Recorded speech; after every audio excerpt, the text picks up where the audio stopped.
This is something that I've wanted to talk about for a while, I feel like, but I just never felt safe enough, I guess, to talk about this or something. It seems like the more safe I feel, the more able I'm to talk. You know, um, the threat's not really there as much. You're you're kind of out of their hit zone, I would call it, their arena. So you don't really fear about uh, talking about certain things. So, but this one is pretty big because um, I had to do it most of my life. You know, you see what they are under the mask. You see what they really are. But after that, you have to you have to act like you did not see them. You didn't see what you saw. You know what I'm saying? You have to pretend or act like their fake self is the real them. You have to pretend that, and you kind of just act like you didn't see what you saw, or you're still in the same house with them. You're just a kid, and you see what they really are firsthand, but you are still around them. You know what I mean? uh, because you can't live on your own at that age. Um, so you're pretty much forced to be around them, and you're basically traumatized. From that point forward of what you saw. So basically, you're traumatized, and you're acting like things are all good. You didn't see what you saw. Their fake self is the real them. You just put it in your mind that's the real them, is the fake self, not what you saw up close, um, right in your face. Um, it's kind of a mind trick I did. It was just like pretending, basically. I was pretending that, their fantasy or whatever they were was the real them. And so I'm acting like that's the real them. And do you know how hard that is to still live in the same vicinity as them and pretend or act like you don't know what they are? You know, you act like you didn't see what you saw, and you're going along with their fantasy still. You know what I mean? That their fake selves are the real selves. You get what I'm saying. But yeah, and I did that for a long time. You know what I'm saying? And I don't know how much that repressed my real self, but um, it seemed like it did. Just going along with their fantasy, kind of enabling it. Um,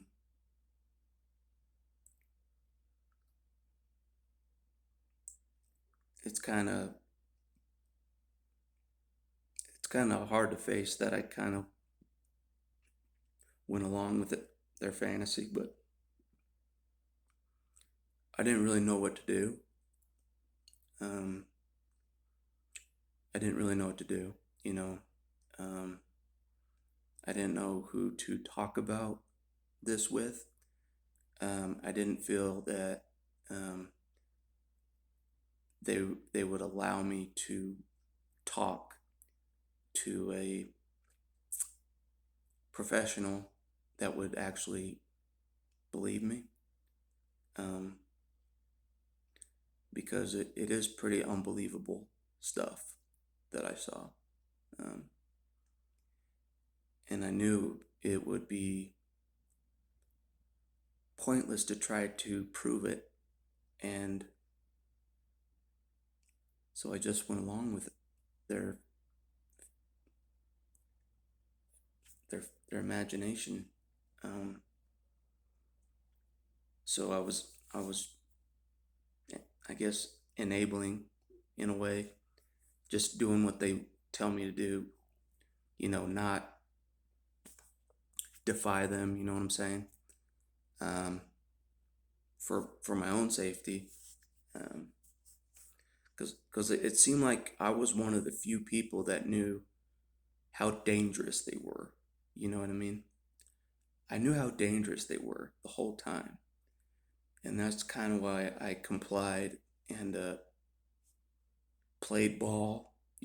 That's what I'll call it, played ball. Be nice. Uh, Pretend their fake selves are real. Um, and it does something to you to have to do that for a long time. It really does something to you to have to pretend so much around them, but you're scared of them at the same time, you know. But anyways, I it's kind of stirring me up to talk about it right now. So um, I should probably stop talking about it for now. But it is a real thing that I had to do was, despite what I saw, despite what I knew about them, I pretended that I didn't know that there was something wrong with them. I pretended that they weren't dangerous. I pretended that their fake selves were the real selves, and I convinced myself of that. Um, and I couldn't talk to anybody about it. You know what I'm saying? And I'm like talking about it now, but it's like way after the fact.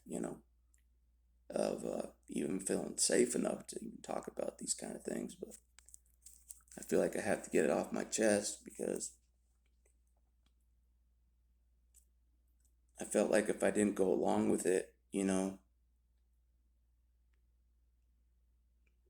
my life was in danger. You know what I'm saying? But anyways, that's all I wanted to say for this video. Yeah, it's just been something that's I've wanted to get off my chest for a while. It's just that having to pretend so much around them that I did not see uh, what I saw, basically.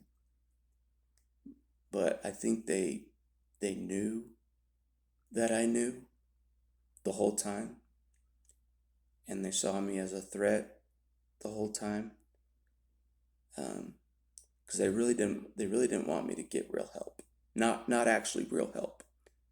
Uh, they wanted me to get uh, help to support their narrative, you know, to support their fantasy that I was the only one that was messed up. You know what I'm saying?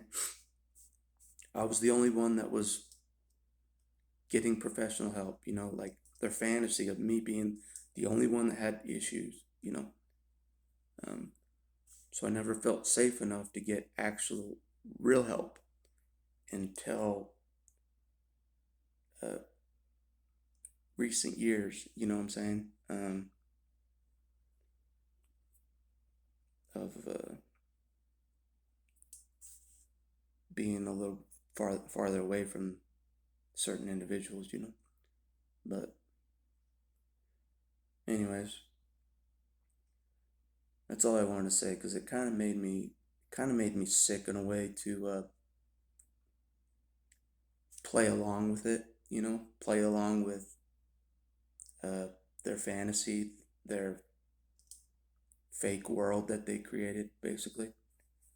And the whole time I didn't like what I was doing, but I didn't know what to do but numb out and stay to myself. Um, hiding in my own body, basically, hiding in my own mind. Um, and in my mind, I know the secrets. I know all their secrets.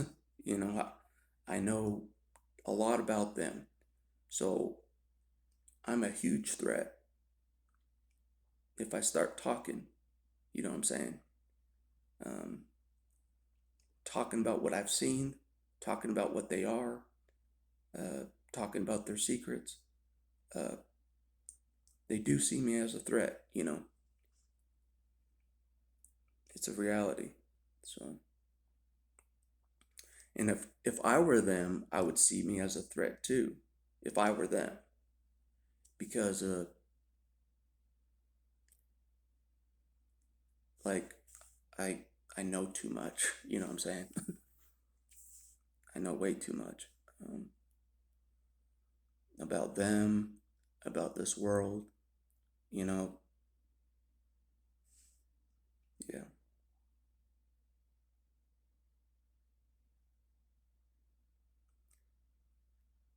yeah.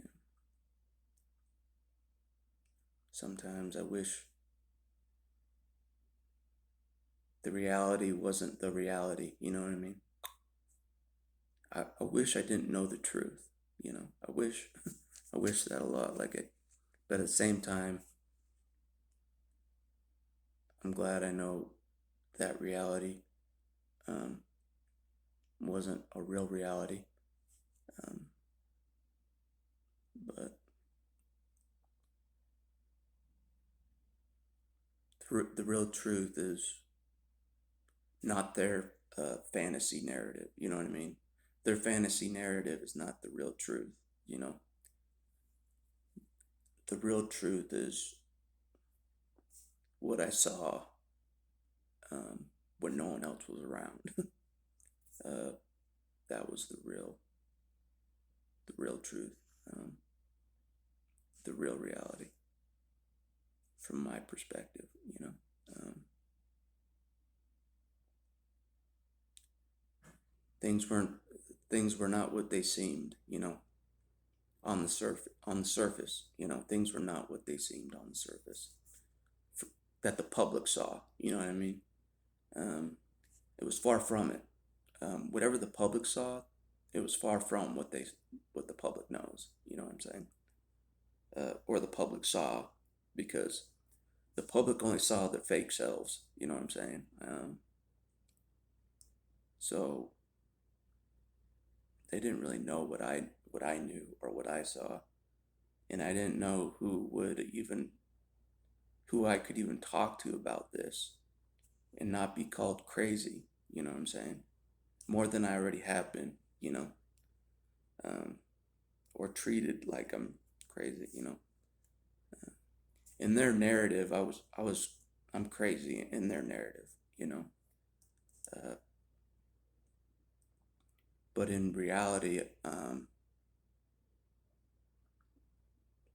just seen too much. I knew too much about them. Um,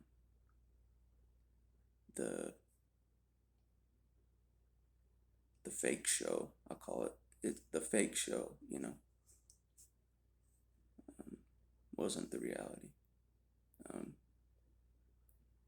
they were pretending, and they're still probably pretending uh, in their minds, um, playing out the same rigmarole. You know, with new victims. You know, um, but I know they'll try to circle back to an old victim myself. And that's why you got to keep them cut off, because uh, they don't finish you off for a reason. The reason why they don't finish you off is because you are a potential recharged battery. See it like that. Like, they know if they don't finish you off, that you're gonna most likely get your energy back, get your strength back, and so you're a battery to them that's recharged, a recharged appliance, you know, that they can circle back to, uh, to feed off of, you know, basically. And that's why just see it as a rechargeable battery, you know.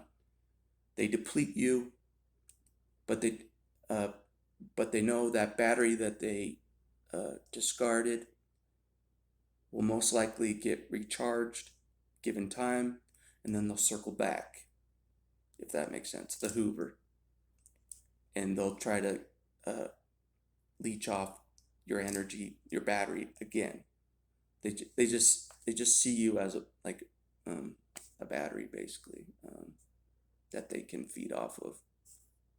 Um, as crazy as that sounds, it's actually the reality. They're feeding off you if you're around them. So, uh, yeah, that's what I was thinking about, because I was mad that with everything they did, they didn't have mercy on me. You know what I'm saying?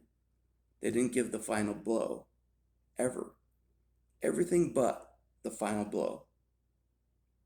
And that pissed me off. You know, because like they did everything else. You know what I mean? They did everything else, but they didn't have the mercy to give the final blow, you know. So and so it left me barely alive, trying to uh, get some kind of grounding and uh, get my life back, you know, like my actual life source back, because it did get depleted, you know, my life force. So, anyways, it's hard to think about that. Like they just used you up like just a battery. You know what I'm saying? The battery depleted. There was no more energy. So they discard the battery. Uh, they give it time. They know the battery will get more energy. They circle back the Hoover and they feed off you again. You know. So it really is like the Matrix. You know, like a fuel matrix. You know, that's what they call it. If you're in their fuel matrix, they're feeding off you. You know, that's the reason why you go no contact, so you're not in their fuel matrix at all anymore. So your energy goes to yourself. You know, which is the way it should be. So, anyways, I kind of went off on a tangent there, but sometimes I go off on a tangent. But that's all I want to say for this video, I guess.